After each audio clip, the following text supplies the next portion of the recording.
Slovakia wanted safer roads, 279 speed cameras, paid for with European recovery money. Instead, investigators cracked one open and found Russian hardware, a hidden SIM slot, and 12 phone numbers that could text the camera into a shell. Only 2 of those cameras ever touched a motorway. This is how a road safety contract became a national security file. On August 5, 2026, an opposition lawmaker made a claim. Slovakia's new speed cameras were not Slovak at all. Peter Bader and a former police chief said the boxes on the poles were built in Russia. The Interior Ministry's answer was immediate. Unsupported, the claim went nowhere for 2 days. By August 7th, the ministry changed course. It asked the National Security Authority, the NBU, to test the hardware itself. No further cameras of that type would be installed until the review finished. A government had just asked its own security agency to check its own purchase. Rewind to the pitch. In 2024, Slovakia relaunched a tender for 213 stationary radars, 48 analytical cameras, and 18 section meters. Total cost, roughly 64 million euros. More than a third came from the European Union's recovery plan. The promise was simple: catch speeders, save lives on some of Europe's most dangerous roads. On paper, the winning device was clean. A company called SODASUS, registered in Cyprus, was listed as manufacturer. Integrator Soitron installed it for the Interior Ministry after a metrology certificate in June 2026. Think of it like a car sold with spotless registration papers, while nobody checked the engine underneath. Here is the correction reporting keeps getting wrong. Slovakia did not deploy 279 live cameras. Only 2 pilot units ever reached the road. The rest, the entire bulk purchase, stayed on hold, waiting on the review the ministry itself had ordered. First turn, 2 cameras, not 279. But the National Security Authority was about to say the blueprint behind both of them was Russian, and that the paperwork proved nothing. August 10th, the ministry ordered both pilot units removed from Slovak roads immediately. Documentation on their origin, officials said, was not good enough. A day later, General Prosecutor Maros Zelinka ordered a criminal law review of the entire purchase. Early on, the ministry's line was reassuring. Cameras sat on a closed network. No data left the system. Nothing to steal. That reassurance did not survive the teardown.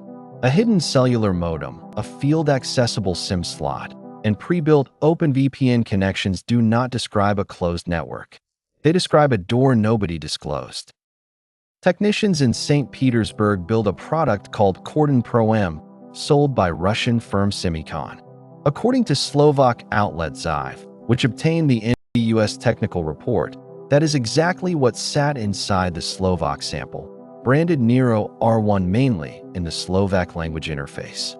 Simicon's own silkscreen was still on the circuit board, running an RK3588 control chip on a Linux-based control stack, off-the-shelf parts wearing a local label. The camera itself used a Chinese image sensor and a German radar module. A normal, global supply chain. The danger was not the parts list. It was what those parts were quietly allowed to talk to. Inside the housing sat an undocumented cellular modem, a 3G and 4G radio the paperwork never mentioned. Behind an external cover, field accessible, sat a SIM card slot. Anyone standing next to the pole with a screwdriver and a SIM card could reach it. And here is what that hidden modem was listening for. 12 phone numbers, hard-coded into the firmware. Russian prefixes, +78 and +79. Not visible anywhere in the camera's own admin screen. A text message from one of those 12 numbers was not just a ping.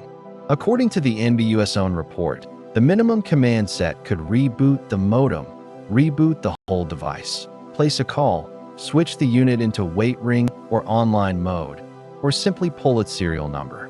A text message, in other words, worked like a spare key left in the lock. Second turn. A camera watching a Slovak motorway could be woken up by a text message from Russia. Not theory, written into the firmware, waiting. Here is the chain investigators laid out.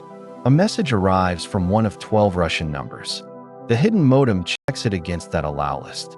A matching number unlocks remote access, shell, admin, sometimes a live video feed. For steps, no firewall in between. The SMS path was not the only door. The NBUS report also listed secure boot switched off, a root account with a hard-coded password, and 2 OpenVPN connections with their passwords already built in. Telnet and SSH answered locally and over the network. So did a console port, an Ethernet jack, and nearby Wi-Fi. Investigators counted around 260 risky code patterns in the camera's own web interface.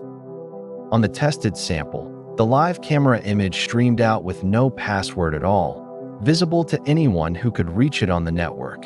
This is not a database in a data center. It is a box on a pole watching a public road, built to be trusted by everyone driving under it. Officials stressed no fines were ever issued and no protected database was linked. The opposition's counter is simpler. A remote view risk on public roads does not need a fine pipeline to matter. One more layer. The device carried a valid-looking metrology certificate from June 30th. The NBU checked the hash behind that certificate.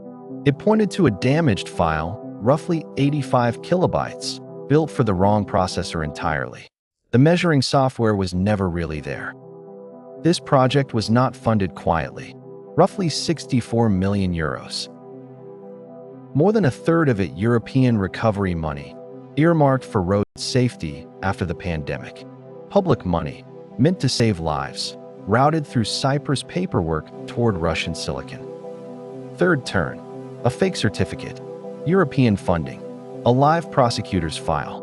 What started as 2 suspicious cameras was now a procurement scandal with a paper trail in 3 countries. Interior Minister Matis Sutaj Estok accused Soitron of misleading the ministry about the hardware's true origin. Soitron disputes that, saying it shared the documentation it had. The opposition filed a formal criminal notification on August 17th, demanding the minister's resignation. An independent auditor is now due to check the NBU's own findings. Not everyone agrees on the motive.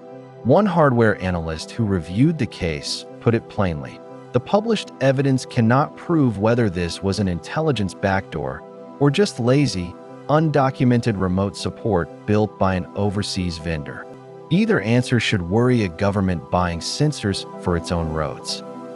Open questions remain.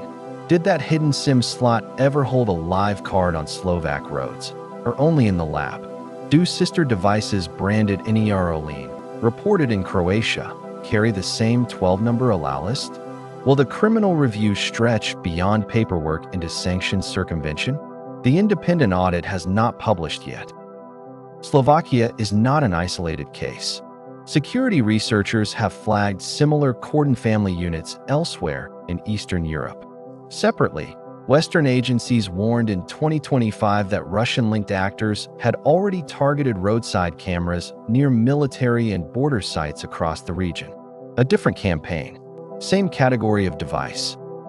The lesson is not exotic. Before public infrastructure goes live, someone has to open the box, not just read the invoice. Cyprus letterhead is not a security audit. A metrology stamp is not a firmware review. Undocumented radios and hidden SIM slots do not show up on a spec sheet. Governments buying sensors for roads, water, or power should demand a teardown before the ribbon cutting, not after a warning. These details come from the NBU's own technical report, obtained by Slovak outlet Zive, alongside Slovak and international reporting. Full links in the description. Slovakia caught this one at 2 pilot cameras. The open question is what is already mounted and listening somewhere else. Which corporate or government failure should we open the file on next? This has been Corporate Breach.